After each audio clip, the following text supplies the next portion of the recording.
किसान भाइयों नमस्कार। स्वागत है आप सभी का कृषि समाचारों के आज के अंक में। सबसे पहले नजर डालते हैं आज के मुख्य समाचारों के साथ कृषि वैज्ञानिकों द्वारा किसान भाइयों को दिए गए सामयिक सुझावों पर। आलू भंडारण ऊर्जा की नई तकनीक से उसकी गुणवत्ता रहती है बरकरार। जल की पहुंच बढ़ाने, कमी के जोखिम को कम करने और अतिरिक्त जल के प्रबंधन की जरूरत। देश के 91 प्रमुख जलाशयों के जलस्तर में 2% की कमी।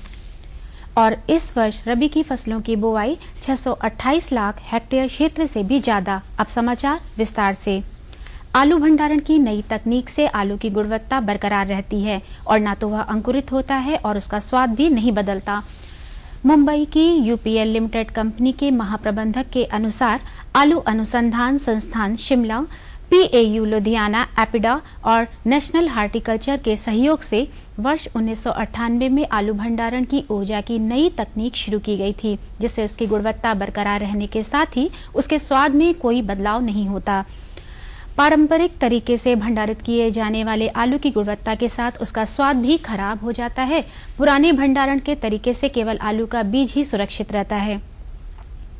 आलू भंडारण की इस नवीन तकनीक का इस्तेमाल पिछले 25 सालों से विकसित देशों में किया जा रहा है। विश्व में सर्वाधिक संचित क्षेत्रफल होने के बावजूद भारत को पानी की कमी का सामना करना पड़ रहा है। भारत में प्रति व्यक्ति जल उपलब्धता में तेजी से गिरावट आ रही है। वर्ष 1951 में प्रति व्यक्ति जल उपलब्धता 5177 क्यूबिक मीटर थी, जो 2025 में क्रमशः घटकर 1341 तथा 2050 में 1140 क्यूबिक मीटर हो जाएगी, जिससे हमारा देश जल अल्पता की श्रेणी में आ जाएगा।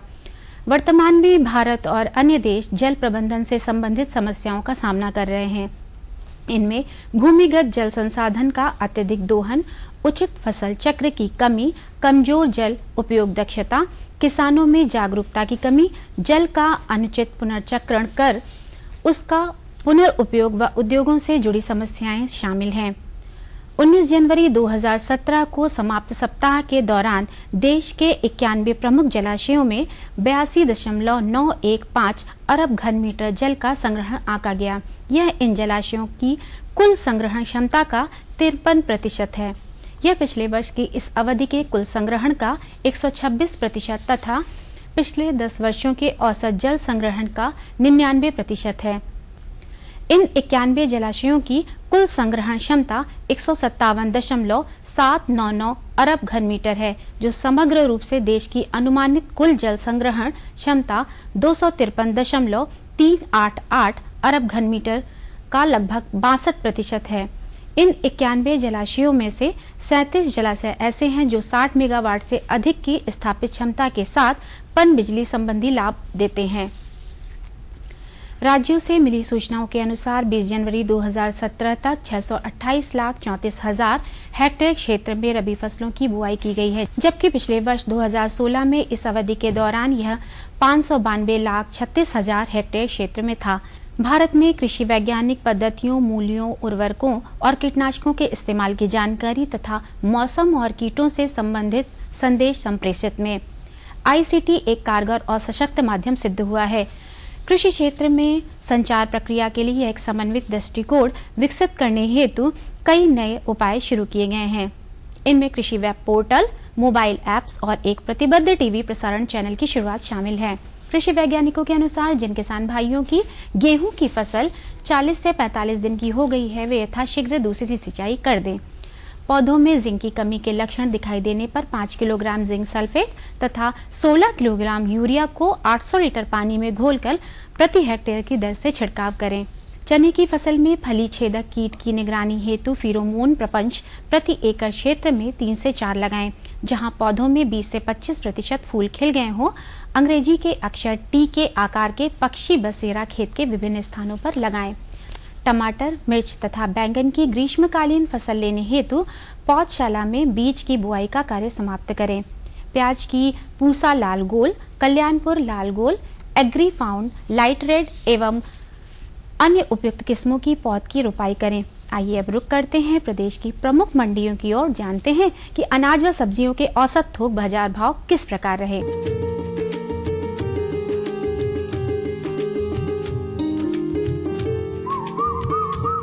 गेहूं लखनऊ में 1,880 रुपये प्रति क्विंटल, अलीगढ़ में 1,870 रुपये प्रति क्विंटल, मथुरा में 1,860 रुपये और आगरा में 1,830 रुपये प्रति क्विंटल। चना लखनऊ में 8,400 रुपये प्रति क्विंटल, अलीगढ़ में 8,000 रुपये प्रति क्विंटल, मथुरा में 8,200 रुपये प्रति क्विंटल और आगरा में 8,600 रुपये प्रति क्विंटल रहा। चावल लखनऊ में 2,200 रुपये प्रति क्विंटल, अलीगढ़ में 2,560 रुपये प्रति क्विंटल, मथुरा में 2,550 रुपये प्रति क्विंटल और आगरा में 2,540 रुपये प्रति क्विंटल रहा। मसूर लखनऊ में 6,300 रुपये प्रति क्विंटल, अलीगढ़ में 6,350 रुपये प्रति क्विंटल, मथुरा में 6,200 रुपये प्रति क्विंटल और आगरा में 6,000 रुपये प्रति क्विंटल रहा। आलू लखनऊ में 510 रुपये प्रति क्विंटल, अलीगढ़ में 470 रुपये प्रति क्विंटल, मथुरा में 470 रुपये प्रति क्विंटल और आगरा में 420 रुपये प्रति क्विंटल रहा। प्याज लखनऊ में 890 रुपये प्रति क्विंटल, अलीगढ़ में 800 रुपये प्रति क्विंटल, मथुरा में 820 रुपये प्रति क्विंटल और आगरा में 880 रुपये प्रति क्विंटल रहा। लहसुन लखनऊ में 8,900 रुपये प्रति क्विंटल, अलीगढ़ में 7,000 रुपये प्रति क्विंटल, मथुरा में 7,800 रुपये प्रति क्विंटल और आगरा में 7,280 रुपये प्रति क्विंटल रहा। टमाटर लखनऊ में 650 रुपये प्रति क्विंटल, अलीगढ़ में 450 रुपये प्रति क्विंटल, मथुरा में 430 रुपये प्रति क्विंटल और आगरा में 440 रुपये प्रति क्विंटल रहा। अदरक लखनऊ में 2,375 रुपये प्रति क्विंटल, अलीगढ़ में 2,200 रुपये प्रति क्विंटल, मथुरा में 2,240 रुपये और आगरा में 2,100 रुपये प्रति क्विंटल रहा। बैंगन लखनऊ में 750 रुपये प्रति क्विंटल, अलीगढ़ में 400 रुपये प्रति क्विंटल, मथुरा में 530 रुपये प्रति क्विंटल और आगरा में 460 रुपये प्रति क्विंटल रहा। तो किसान भाइयों, ये रहे आज के कृषि समाचार और औसत मंडी भाव। अगले अंक में हम फिर लेकर आएंगे कृषि जगत से जुड़ी नई नई जानकारियां। तब तक के लिए दीजिए अनुमति। नमस्कार।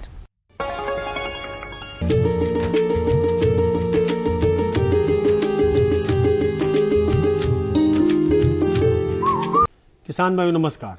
सभी दर्शकों का स्वागत है आपके अपने कार्यक्रम कृषि दर्शन में। दर्शकों, हमारे किसान अथक मेहनत से जमीन का चुनाव करते हैं, फसल कौन सी बोनी है इसको सोचते हैं, बीज लगाते हैं, खरपतवार को हटाते हैं, खाद लगाते हैं। मतलब कहीं ना कहीं काफी मेहनत करके उनका आशा ये रहता है कि अच्छा उत्पादन ले सकें। लेकिन कभी ना कभी ऐसा हो जाता है कि रोग लग जाता है, कीड़े लग जाते हैं या आसपास जो जानवर होते हैं वो उनकी फसलों को नुकसान पहुंचा देते हैं। आज हम बात करेंगे ऐसी फसल की जिसमें ना तो रोग लगता है, ना कीड़े लगते हैं और तो और किसी भी प्रकार के कोई भी जानवर नुकसान नहीं पहुंचा सकते। आज हम बात कर रहे हैं मेंथा खेती की और आज का हमारा विषय भी इससे जुड़ा हुआ है, अगेती मिंट तकनीक द्वारा मेंथा खेती। और इसी विषय पर जानकारी देने के लिए आज हमारे बीच हैं डॉक्टर सौदान सिंह, प्रधान वैज्ञानिक सीमेप लखनऊ से। डॉक्टर साहब, आपका स्वागत है हमारे कार्यक्रम कृषि दर्शन में। डॉक्टर साहब, मेंथा खेती की चर्चा काफी बार हुई, आप ही ने काफी बार जानकारी भी दी। आज जानकारी देने के लिए आप आए हैं अगेती मिंट तकनीक द्वारा।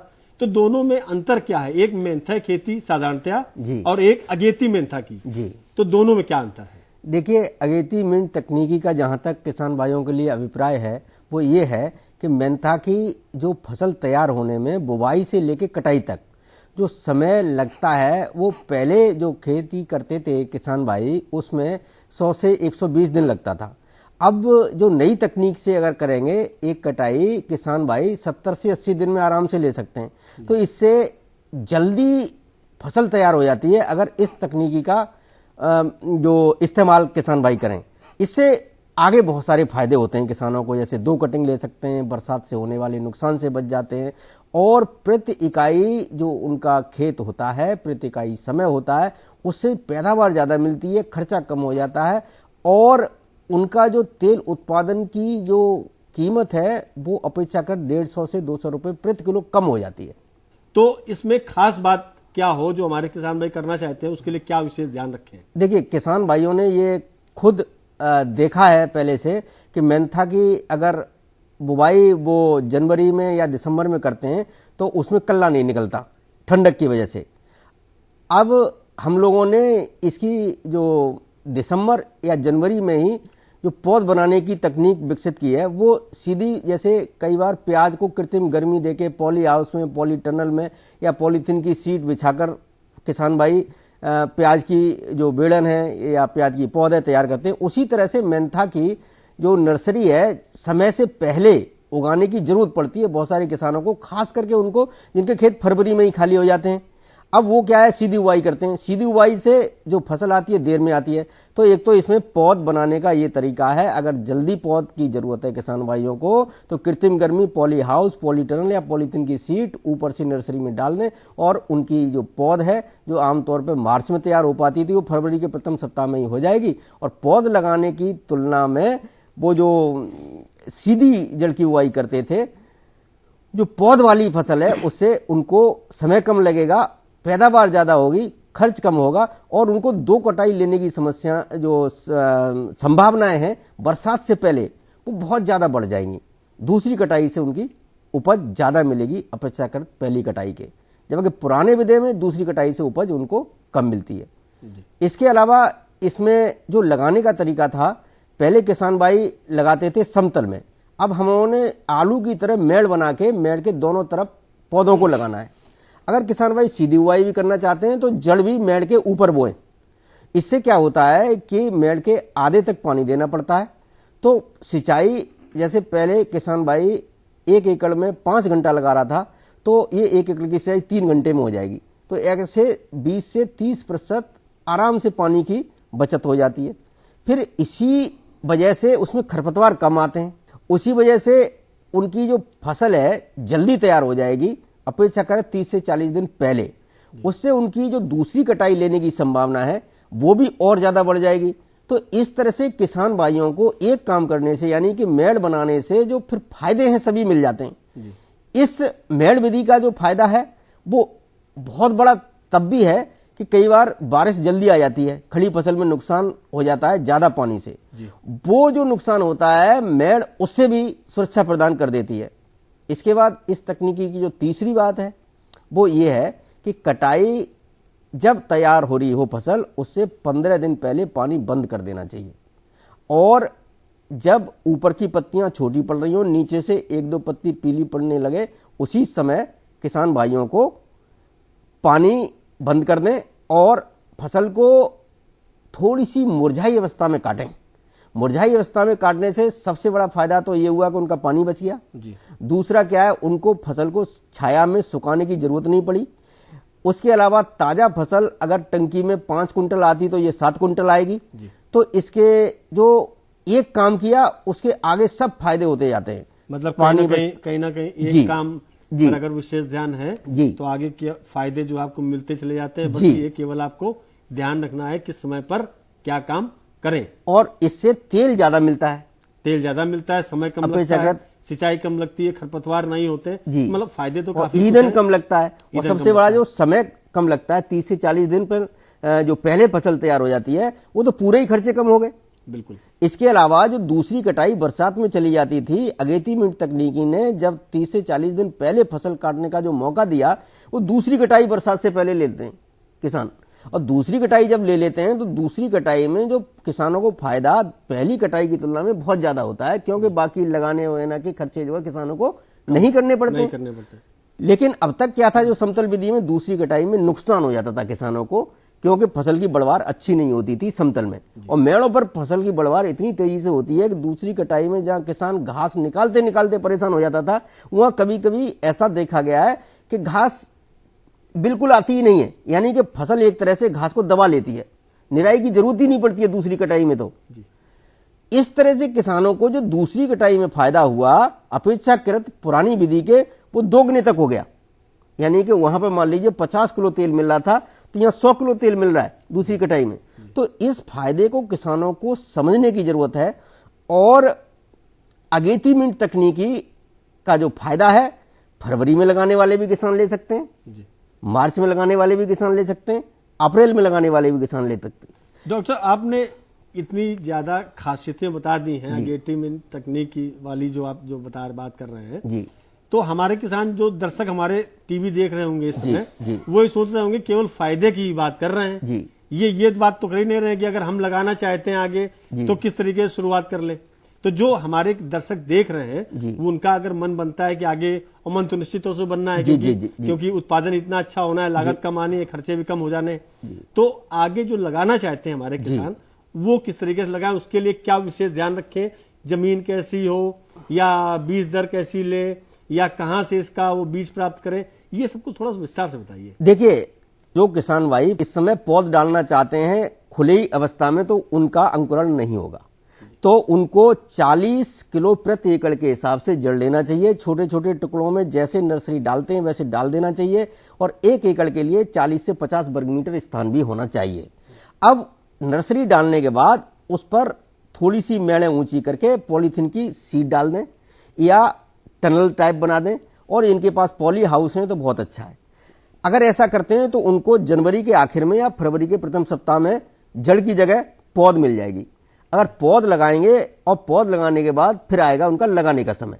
लगाते समय वो समतल की जगह मेड़ पर लगाएंगे, दोनों तरफ मेड़ पर लगाएंगे तो पौधों की जो संख्या होगी, मेड़ से मेड़ की दूरी उनकी करीब करीब 55 से 60 सेंटीमीटर होगी, और मेड़ के ऊपर दोनों तरफ जो पौधे से पौधे की दूरी होगी वो 25 से 30 सेंटीमीटर रखेंगे।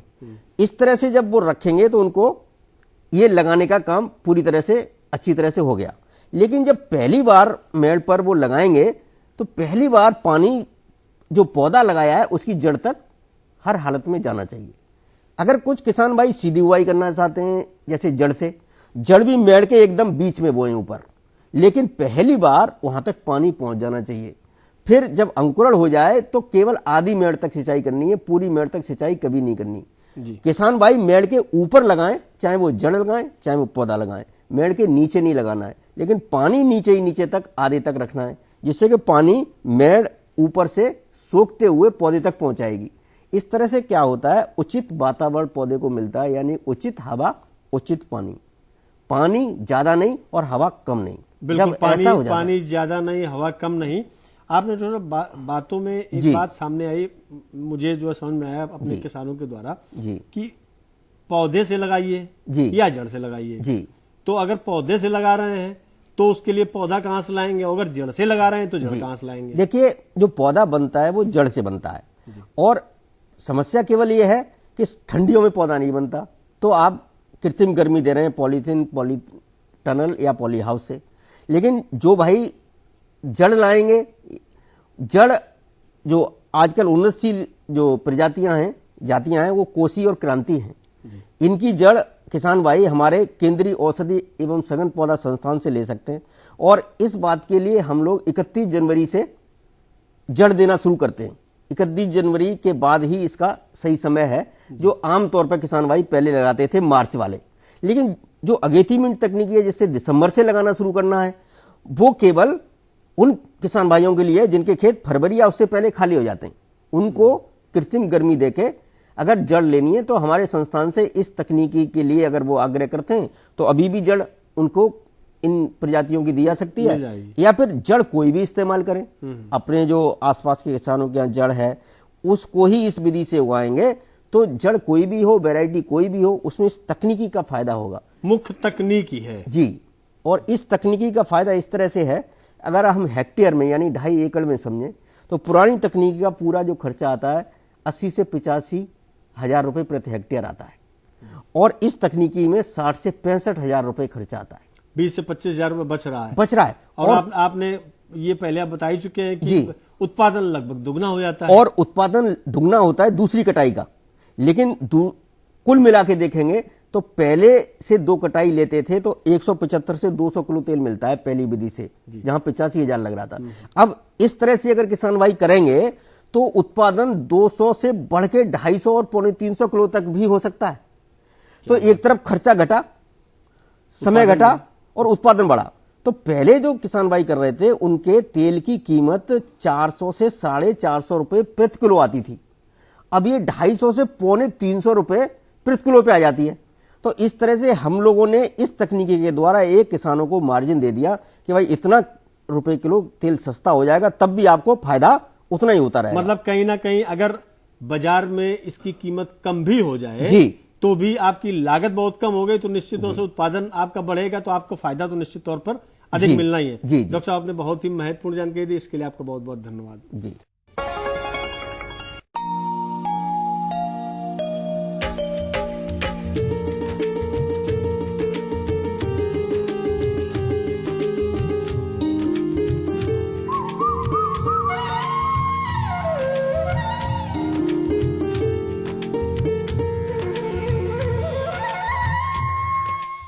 खेती की जानकारी के बाद प्रस्तुत है मौसम समाचार। पिछले दिनों प्रदेश का अधिकतम तापमान 25 से 28 डिग्री सेल्सियस दर्ज किया गया, जो सामान्य से 2 से 4 डिग्री सेल्सियस अधिक था। न्यूनतम तापमान 10 से 11 डिग्री सेल्सियस के बीच दर्ज किया गया, जो कि सामान्य से 4 से 5 डिग्री सेल्सियस ज्यादा था। इस बीच प्रदेश के ज्यादातर क्षेत्रों में 18 से 22 किलोमीटर प्रति घंटे की गति से हवाएं भी चलती रहीं। वैसे राजधानी में कल से बर्फीली हवाएं थमी रहीं। सोमवार के दिन बांदा प्रदेश में सबसे गर्म रहा। यहां का अधिकतम तापमान 28 डिग्री से अधिक दर्ज किया गया। सोमवार को पूरे प्रदेश में मौसम का मिजाज बदल गया। दोपहर को निकली धूप ने लोगों को सर्दी से राहत दी। मौसम विभाग के पूर्वानुमान के अनुसार अगले 24 घंटे में राजधानी सहित प्रदेश के अधिकतर जिलों में मौसम में बदलाव देखने को मिलेगा। इस बदलाव से ठंड का प्रकोप और बढ़ने के आसार हैं। इस अवधि में अधिकतम और न्यूनतम तापमान में गिरावट हो सकती है। मौसम को ध्यान में रखते हुए किसान भाई सरसों की फसल में इस समय आवश्यकता अनुसार सिंचाई करें, क्योंकि इसमें इस समय दानों का विकास हो रहा है। तैयार बंद गोभी, फूल गोभी, गांठ गोभी आदि की रोपाई मेड़ों पर कर सकते हैं। पशुओं के नवजातों को ठंड से बचाएं, साथ ही समय समय पर कृमिनाशक दवाएं पिलाएं। रात के समय पशुओं को पशुशाला में बांधें, सुबह व शाम के समय उन पर झूल डालें। तो किसान भाइयों, ये थे मौसम समाचार। कुछ और नई जानकारियों के साथ फिर उपस्थित होंगे, तब तक के लिए दीजिए अनुमति। नमस्कार।